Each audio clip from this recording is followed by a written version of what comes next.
ये तो जा रही कि मानव प्रजनन तो बाद की बात है, पहले तो ये कि मानव प्रजनन करता क्यों है, पहले इस चीजों को समझ लेते हैं। कहा ये ज्ञान है कि पूरे संसार को, है ना, या इस पूरे संसार को हम लोग सृष्टि भी बोलते हैं। तो इस पूरे संसार को, पूरे सृष्टि को चलाने के लिए जीवों का जन्म होना बहुत जरूरी है। समझ गया ना। यदि संसार में जीव जो है यदि जन्म देना या जन्म करना यदि बंद कर दे तो सृष्टि का विनाश हो जाएगा। अरे हो जाएगा कि नहीं हो जाएगा। ये पूरा संसार किससे चल रहा है, मानव जीव से ही तो चल रहा है पूरा का पूरा संसार। यदि इस संसार से मानव जीव यदि समाप्त हो जाए तो बाकी का जितने भी जीव है, जानवर लोग जितने भी हैं या बाकी पशु पक्षी जितने भी है ना, वो धीरे धीरे धीरे धीरे करके सब एक एक करके मरते चला जाएगा, कोई नहीं बचेगा।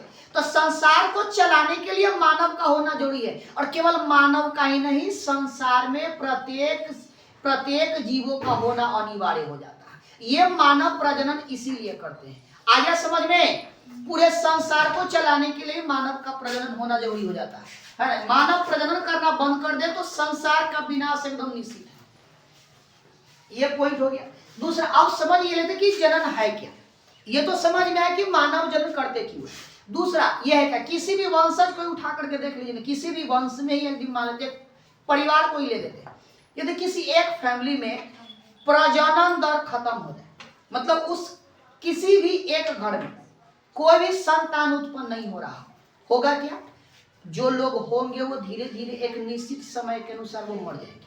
क्योंकि कहा गया है इस पृथ्वी पर प्रकृति में जितने भी जीव जन्म लिए उसका मृत्यु निश्चित है। तो वो तो जो जन्म लिए वो मर जाएंगे, ठीक है। जो जन्म ही नहीं लिया अब वो आएगा कहां से, तो जो जन्म लिए वो मर जाएगा। अब प्रजनन नहीं होगा, जन्म नहीं होगा तो संसार ऐसे ही समाप्त हो जाएगा। यदि कोई घर है तो घर समाप्त हो जाएगा।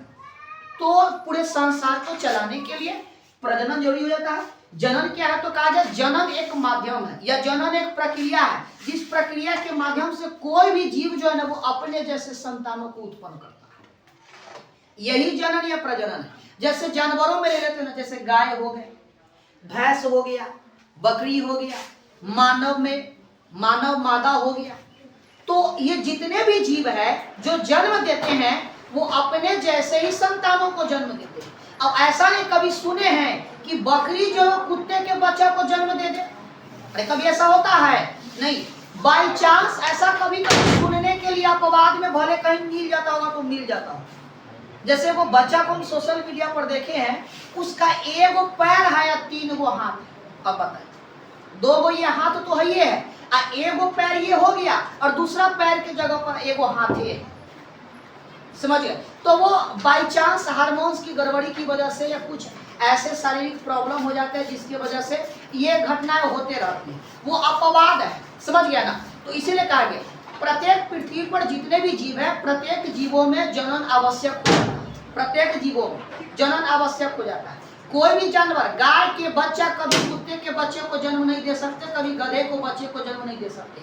मतलब जो भी जीव होते हैं जब भी वो प्रजनन करते हैं तो अपने जैसे संतानों को ही वो जन्म देते हैं। यही आपका हो गया जनन। दूसरे उसके बाद कहा गया प्रजनन तंत्र।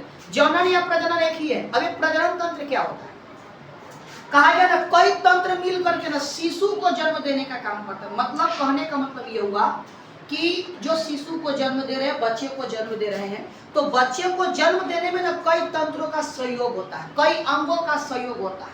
तो वो सब मिल करके जो बच्चे को जन्म देने का काम करता है ना वही प्रजनन तंत्र कहलाता है। अब इसमें क्या क्या चीजों का सहयोग होता है, तो जैसे जनन के लिए नर युग्मक और मादा युग्मक की आवश्यकता होती है। अब ये दोनों युग्मक आएगा कहाँ से, तो नर युग्मक जो है मेल रिप्रोडक्शन सिस्टम में पढ़ेंगे। नर युग्मक क्या होता है, मानव प्रजनन तंत्र में पहला पढ़ना यह है पुरुष प्रजनन अंग, पुरुष प्रजनन अंग, और उसके बाद पढ़ेंगे मादा प्रजनन अंग। जब दोनों अंगों को पढ़ लेंगे तो फिर दोनों अंगों पर चर्चा करेंगे, फिर पता चलेगा कि जीवों में जन्म होता कैसे।